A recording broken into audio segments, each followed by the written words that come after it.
शासनपति श्रमण भगवान महावीर स्वामी को मेरे भावपूर्वक वंदन।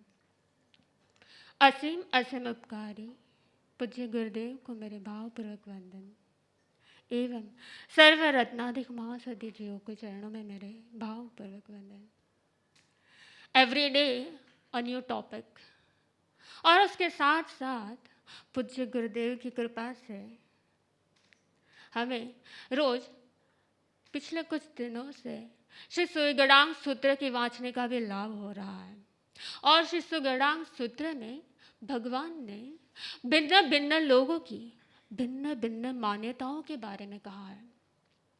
भगवान कहते हैं इस लोक में कुछ लोग ऐसे हैं कि जिन्हें आत्म तत्व के बारे में पता ही नहीं। कुछ लोग ऐसे भी हैं कि जिन्हें आत्म तत्व का तो पता है लेकिन वह आत्मा की नित्यता का स्वीकार नहीं करते। और कुछ लोग ऐसे भी हैं कि जो कहते हैं कि ये पूरे लोक में सिर्फ एक ही आत्मा है और हम सब उसी का अंश है। कुछ सांख्यवादी है, कुछ क्रियावादी है। लेकिन I would like to ask you कि इन सभी मान्यताओं को जानने के लिए भगवान ने कितनी R&D, कितने एक्सपेरिमेंट्स या कितने एनालिसिस किए होंगे। सर्वज्ञ भगवान महावीर सिर्फ सुपर साइंटिस्ट ही नहीं लेकिन वे सुपर साइकोलॉजिस्ट थे। उन्होंने अपने सर्वज्ञता से बिना किसी एक्सपेरिमेंट या बिना किसी R&D या किसी फ्लो चार्ट के बिना ही भगवान ने अपने केवल ज्ञान से पूरे लोक की स्थिति को जान लिया। लेकिन हम परमात्मा के ही वारसदार होकर भी हमारे आसपास रहने वाले लोगों की मनस्थिति, वे हमारे कार्य में क्या मानते हैं, यह भी नहीं जान पाते। और इसीलिए भगवान कहते हैं किसी भी व्यक्ति का बिहेवियर, उसका वर्तन, उसकी बॉडी लैंग्वेज, उसकी सोच पर, उसकी समझ पर या उसकी बिलीफ पर आधारित होता है। फॉर एग्जाम्पल, आप अपने फैमिली मेंबर्स के साथ बहुत ही खुशी से रहते हो, राइट? लेकिन यदि आपको पता चले कि आपके फैमिली मेंबर्स में से किसी एक को कोरोना अटैक हुआ है, अब क्या होगा? अब आपका बिहेवियर पहले की तरह नॉर्मल ही रहेगा या फिर चेंज हो जाएगा? क्या होगा? बट ऑब्वियस है कि चेंज हो जाएगा।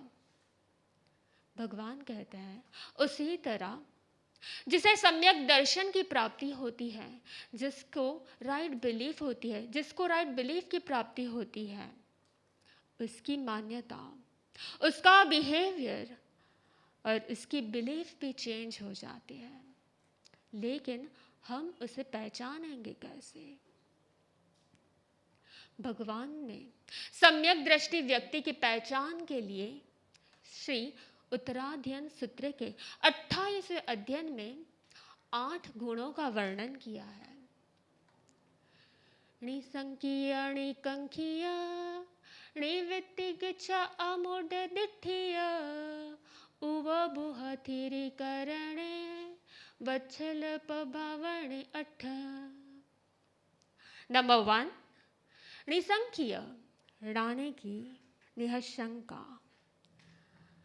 नंबर 2, निकंकीय यानी कि निःकांक्षा। नंबर 3, निर्वृत्तिगिच्छा। एंड नंबर 4, अमूढ़ दिट्ठी यानी कि अमूढ़ दृष्टि। नंबर 5, ऊहबुह यानी कि उपब्रूहण।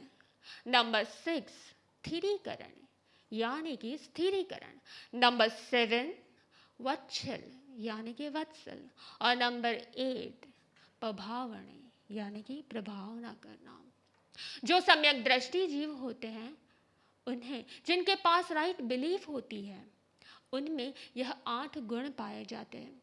लेट्स स्टार्ट विद नंबर 1, निःशंकीय यानी कि सर्वज्ञ भगवान महावीर ने जो कहा है, पूज्य गुरुदेव जो हमसे कहते हैं वे जो हमसे कहते हैं, जैसा कहते हैं, जिस विषय के बारे में वो हमसे कहते हैं, उसे पूर्ण श्रद्धा के साथ बिना डाउट किए उसे सत्य मानना, सत्य मानना ही नहीं लेकिन उसे सत्य एक्सेप्ट करना और उसके साथ साथ उसे फॉलो करना।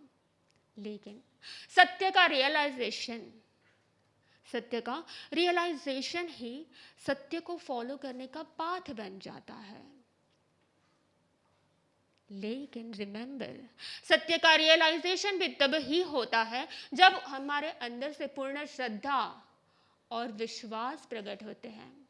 For example, we blindly follow doctors advice और डॉक्टर्स मेडिसिन। हम बिना किसी डाउट के डॉक्टर्स की एडवाइस या मेडिसिन को फॉलो करते हैं। Generally whatever we see we believe it to be the truth. Supposingly ants, mosquitoes या फ्लाइज, हम इन्हें लिविंग बीइंग मानते हैं, इसलिए हम में से कोई भी शायद इनकी हिंसा तो नहीं करते। लेकिन सर्वज्ञ भगवान महावीर कहते हैं कि इस यूनिवर्स में 5 स्थावर जीव भी होते हैं। पृथ्वी, पानी, अग्नि, जो दूसरों को जलाकर राख कर देती है, ऐसी अग्नि भी लिविंग बीइंग है। वायु, वनस्पति, ये 5 स्थावर जीव हैं जो सम्यक दृष्टि होते हैं। वो एंड्स, मस्किटोस, फ्लाइज जैसे तिर्यक जीवों की हिंसा तो नहीं करते, लेकिन साथ साथ इन स्थावर जीवों की भी हिंसा ना हो उसका प्रयत्न भी करते हैं। आपने कभी नोटिस किया है, मोस्टली अननोन फैक्ट्स को जानने में हम सबका इंटरेस्ट ज्यादा होता है। फॉर एग्जाम्पल, पिछले कुछ दिनों से हर रोज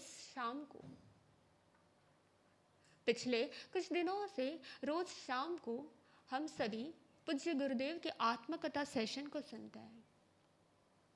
और सिर्फ आप ही नहीं, हम सब, we all are can interested in knowing कि पूज्य गुरुदेव के लाइफ में क्या हुआ था, कैसा रहा था उनका बचपन, कैसा था उनका संसार, और कैसे उन्होंने संयम जीवन का स्वीकार किया। सिमिलरली सर्वज्ञ भगवान और पूज्य गुरुदेव हमसे कहते हैं, हमारी आत्मा भी अनंत काल से हमसे अननोन है, लेकिन हमने हमारी आत्मा को कभी जानने का प्रयत्न किया ही नहीं। हमें दूसरों की लाइफ को जानने का ही ज्यादा इंटरेस्ट होता है।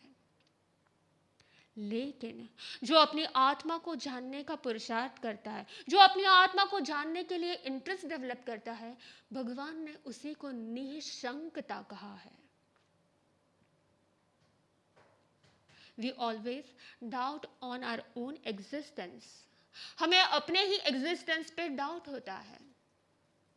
क्या हम सच में आत्मा ही है? क्या इस देह से अलग हमारा कोई अस्तित्व भी है? या इस देह से अलग हम अरूपी शरीर के बिना भी कोई जीवन जी सकते हैं? लेकिन अपने अस्तित्व पर डाउट करना, यानी कि सर्वज्ञ भगवान महावीर ने जो कहा है और जिस बात का पूज्य गुरुदेव ने अनुभव किया है, जिस आत्म तत्व का पूज्य गुरुदेव ने रियलाइजेशन किया है, उस पर डाउट करना, और इसे मिथ्यात्व कहा जाता है। जो सम्यक दृष्टि होते हैं, जिन्हें सर्वज्ञ की वाणी का योग होता है, जिन्हें पूज्य गुरुदेव का योग होता है, वे अपना समय, जिन्हें अनंत काल के बाद यह योग होता है, वे अपना समय संसार में या संसार की किसी वस्तुओं में या टेम्पररी वस्तु व्यक्ति के पीछे अपना समय वेस्ट नहीं करते, लेकिन अपनी आत्मा के रियलाइजेशन के लिए वे अपना समय बेस्ट बनाते हैं।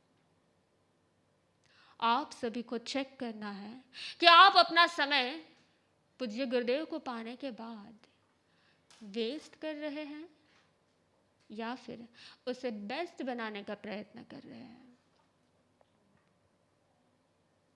जो व्यक्ति परमात्मा के वचनों पर, पूज्य गुरुदेव के आज्ञा में और उनके आदेशों को बिना डाउट किए फॉलो करता है, उसे ही सम्यक दृष्टि की पहचान कही जाती है। क्वालिटी नंबर 2, निहकांक्षा, यानी कि किसी भी प्रकार की कोई भी अपेक्षा न रखना। कुछ लोग ऐसे होते हैं जो सोचते हैं, जो मानते हैं और जो अपेक्षा रखते हैं कि उनके साथ जो कुछ भी हो, उन्हें जो कुछ भी मिले वह अच्छा ही होना चाहिए, और इसीलिए वे धर्म तो करते हैं लेकिन धर्म से अधर्म की अपेक्षा रखते हैं। फॉर एग्जाम्पल, कुछ लोग माला गिनते हैं। अब माला तो आप सभी लोग शायद करते ही होंगे, लेकिन माला करते वक्त व्यक्ति का कनेक्शन उसकी आत्मा के साथ, परमात्मा के साथ, गुरु भगवंत के साथ होना चाहिए। लेकिन सामान्य व्यक्ति का कनेक्शन तो होता है, लेकिन वह कनेक्शन अपनी आत्मा के साथ नहीं, अपनी अपेक्षाओं के साथ हो जाता है। आज माला कर रहे हैं तो शायद मुझे 99% मार्क्स तो मिल ही जाएंगे, नेक्स्ट भाव में इजीली देवलोक मिल जाएगा, भौतिक सुख मिल जाएंगे, एक्सेट्रा एक्सेट्रा। कुछ लोग अपने कार्य की सफलता के लिए मन्नतें मांगते हैं, और कुछ लोग संतों के पास जाकर उनके मुख से मांगलिक भी सुनते हैं। कुछ लोग गुरु वंदन और गुरु पूजन भी करते हैं, और कुछ लोग तो ऐसे भी होते हैं जो सोमवार को एक भगवान, मंगलवार को दूसरे भगवान और बुधवार को तीसरे भगवान, इस तरह 7 दिनों के 7 अलग भगवान को पूजा करते हैं, और ये सोचते हैं कि शायद इनमें से कोई तो खुश होकर हमें वरदान दे देंगे। इस तरह वे धर्म से अधर्म की अपेक्षा रखते हैं। लेकिन एक सम्यक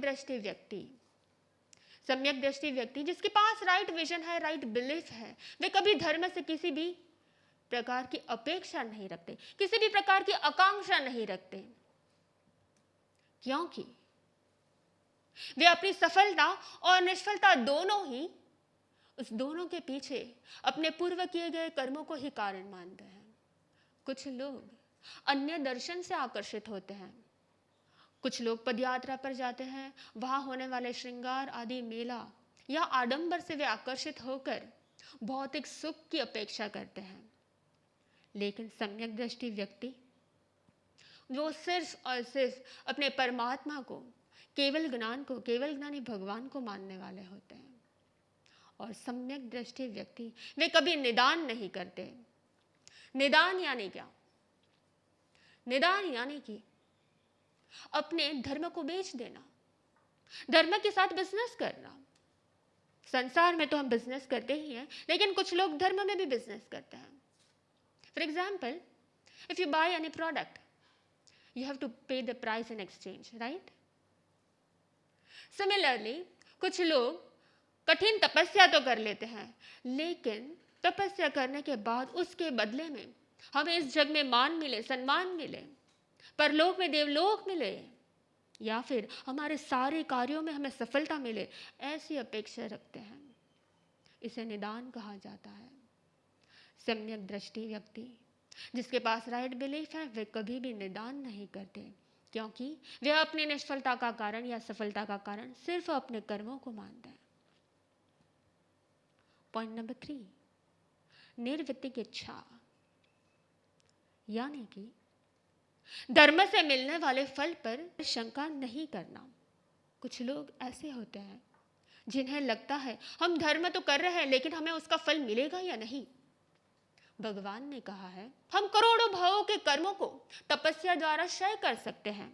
कुछ लोग तपस्या करने के बाद यह सोचते हैं, क्या सचमुच हमारे कर्म क्षय होते होंगे?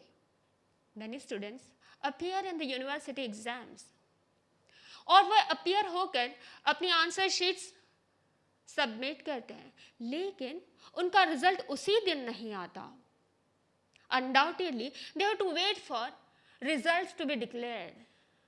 भगवान ने कहा, हो सकता है कि आपका रिजल्ट अच्छा भी हो या बुरा हो सकता है आपके मार्क्स कुछ कम या ज़्यादा हो, लेकिन आपका रिजल्ट ही ना आए ऐसा नहीं हो सकता।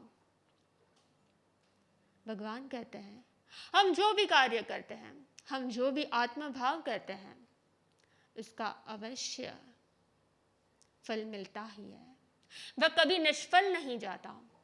और इसीलिए कहा जाता है, हमारे जैसे भाव वैसा ही हमारा भविष्य होता है।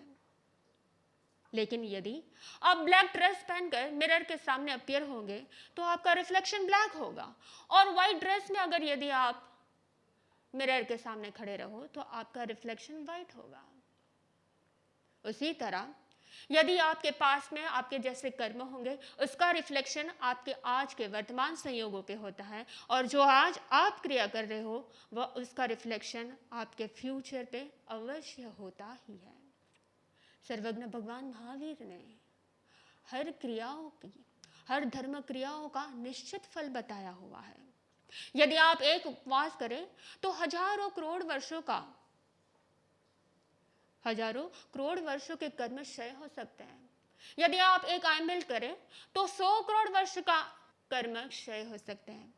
लेकिन सम्यक दृष्टि जीव वह होते हैं जो भगवान ने जो बताया है उसके फल पर निशंक रहकर, उसमें किसी भी प्रकार का डाउट न करके अपने आज को, अपने फ्यूचर को प्लान कर लेते हैं। लेकिन सामान्य जो वह होते हैं जो सोचते हैं कि धर्म से उन्हें फल की प्राप्ति जो होने वाली है वो होगी या नहीं होगी, और इस पर डाउट करके वे अपने वर्तमान और भविष्य दोनों को ही बिगाड़ देते हैं। नंबर 4, अमूढ़ दिट्ठी, यानी कि अपने विनय भाव के साथ विवेक भाव का जुड़ जाना। मूढ़ दृष्टि यानी कि जीव की अज्ञान दशा।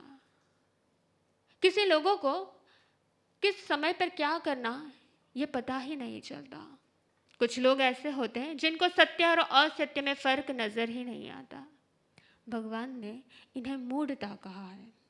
लेकिन एक सम्यक दृष्टि व्यक्ति, अमूढ़ दृष्टि, उसके पास विनय के साथ विवेक भी होता है। उनकी श्रद्धा इतनी दृढ़ होती है कि उन्हें विचलित करने के चाहे कितने ही प्रयत्न क्यों न करने आए, लेकिन वे अपने मार्ग से कभी विचलित नहीं होते। एक बार एक सेठ जी ने अपने सर्वेंट से कहा कि मैं कुछ दिनों के लिए बिजनेस ट्रिप पे जा रहा हूँ। आपको गार्डन के हर पौधे, हर पेड़ को, हर ट्रीज के हर लीफ को आपको ग्रीन रखना है, उसको ठीक से पानी पिलाना है। सर्वेंट काफ़ी ओबीडियंट था। सेठ जी 1 महीने के बाद वापस आए। देखा कि पूरा गार्डन ही ड्राई हो गया था। सेठ जी ने अपने सर्वेंट से पूछा, मैंने आपसे कहा था कि आप पूरे गार्डन को, प्लांट्स को प्रॉपर पानी पिलाना। उन्होंने कहा, सेठ जी आपने जैसा कहा था हमने वैसा ही किया। मैंने हर पेड़ के हर प्लांट को, हर लीव्स को पानी पिलाया, लेकिन क्या भूल गया, जिसे पिलाना चाहिए था, जिस रूट्स को पानी पिलाना चाहिए था वही। इस प्रकार कुछ लोग मूढ़ दृष्टि वाले होते हैं जिनके पास विवेक नहीं होता कि कहाँ कैसे करना चाहिए। लेकिन सम्यक दृष्टि जीव अमूढ़ दृष्टि होते हैं जिनके पास विनय के साथ साथ विवेक होता है, जो भगवान की वाणी को बिना शंक किए फॉलो करते हैं। और जब व्यक्ति निशंक बनता है तभी उसके विनय के साथ साथ विवेक का भी प्रकट हो जाता है।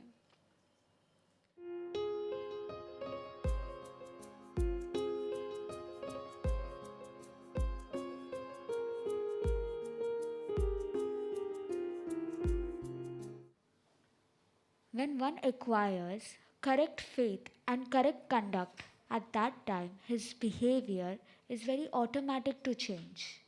Just for an example, if you're traveling by taxi and you happen to talk to the taxi driver and he tells you just before your ride, I have taken one patient, a corona positive patient, to the hospital.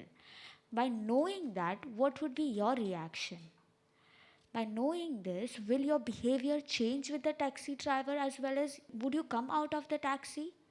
Yes, there is a possibility that by knowing the truth, you would come out of the taxi because you don't want to be affected by corona.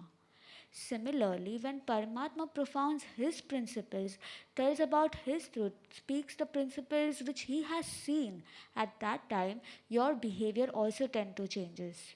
But it is not compulsory. So that is why, because it is not compulsory, that is why the characteristic of a person also differs. How do you come to know whether the person has attained Samyak Darshan or no? The most important fact is that no ordinary person can know whether a person is a Samyak Drashti Jeev or no. It's only and only Sarvagna Prabhu who has attained Keval Gnan can know whether a person is Samyak Drashti or no. But there are certain characteristics which he has propounded.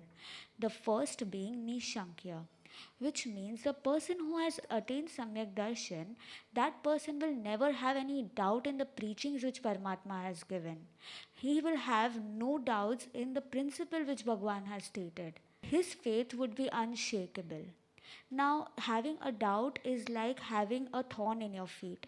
Just for an example, if you put before Gurudev a certain problem and Gurudev tells you no tension, then what will happen? All the confusions and the confidence which you were lacking, you will build it up, right? Why? Because Gurudev has used one word which is no tension.